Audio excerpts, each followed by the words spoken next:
Good afternoon, everybody. I want to take this opportunity to update the American people about the situation in Libya. Over the last several weeks, the world has watched events unfold in Libya with hope and alarm.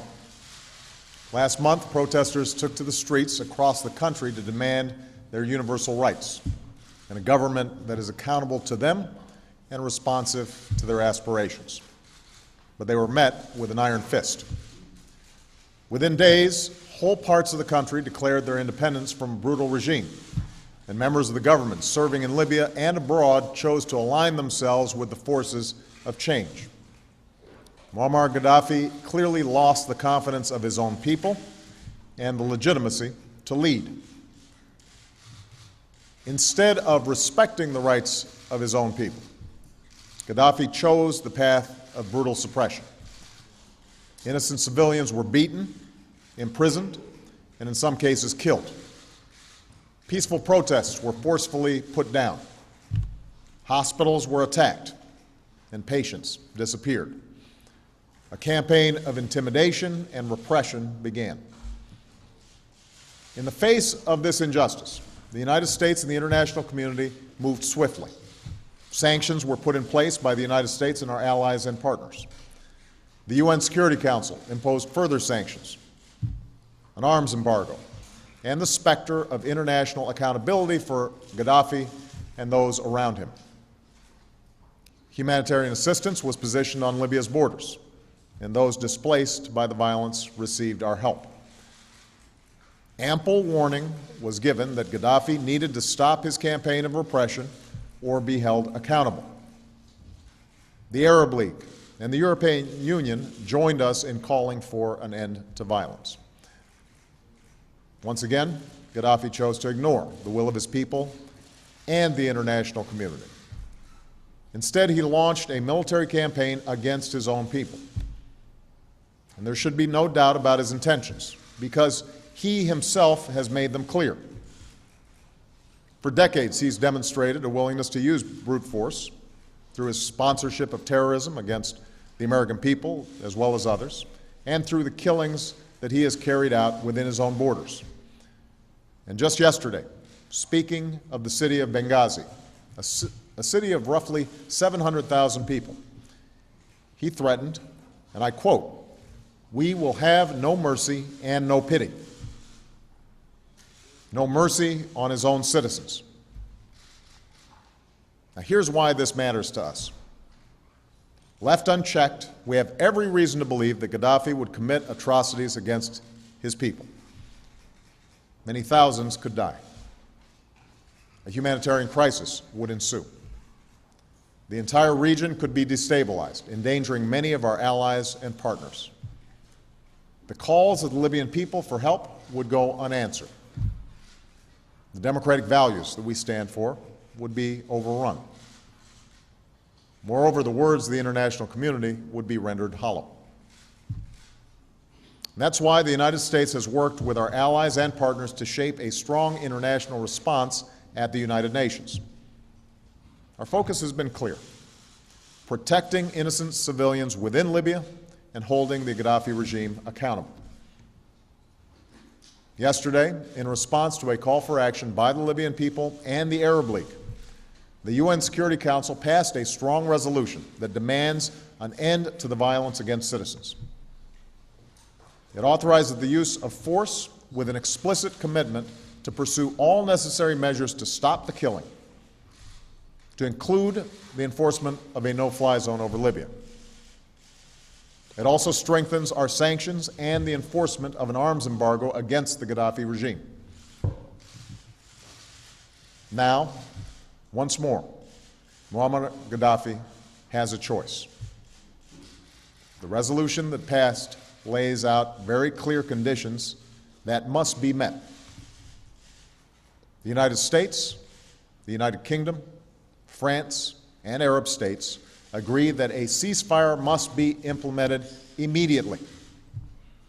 That means all attacks against civilians must stop. Gaddafi must stop his troops from advancing on Benghazi, pull them back from Ajubia, Misrata, and Zawiya and establish water, electricity, and gas supplies to all areas. Humanitarian assistance must be allowed to reach the people of Libya.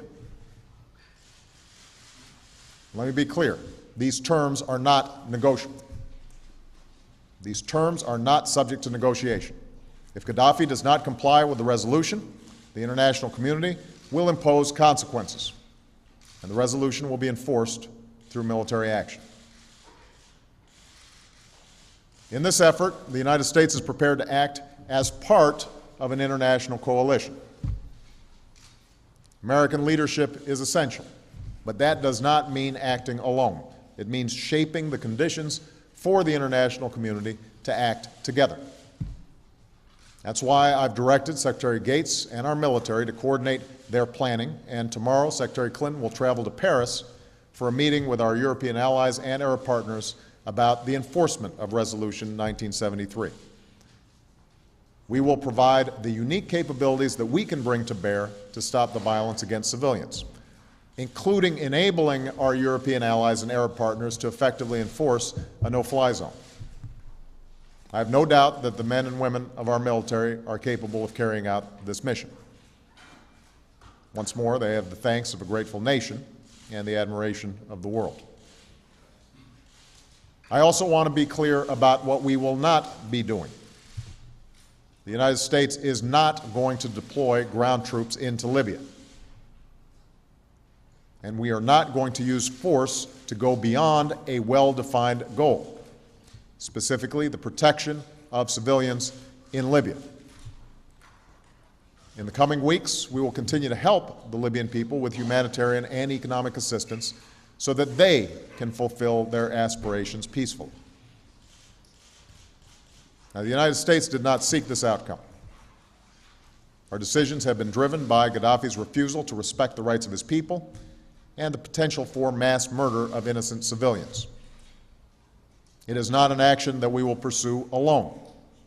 Indeed, our British and French allies and members of the Arab League have already committed to take a leadership role in the enforcement of this resolution, just as they were instrumental in pursuing it. We are coordinating closely with them.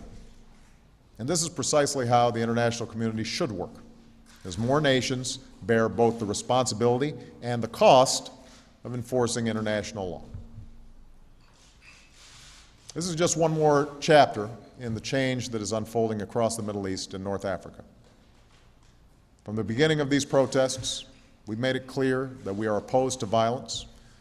We've made clear our support for a set of universal values and our support for the political and economic change that the people of the region deserve. But I want to be clear that change in the region will not and cannot be imposed by the United States or any foreign power. Ultimately, it will be driven by the people of the Arab world. It is their right and their responsibility to determine their own destiny. Let me close by saying that there is no decision I face as your Commander-in-Chief that I consider as carefully as the decision to ask our men and women to use military force, particularly at a time when our military is fighting in Afghanistan and winding down our activities in Iraq. That decision is only made more difficult. But the United States of America will not stand idly by in the face of actions that undermine global peace and security. So I've taken this decision with the confidence that action is necessary and that we will not be acting alone. Our goal is focused, our cause is just, and our coalition is strong. Thank you very much.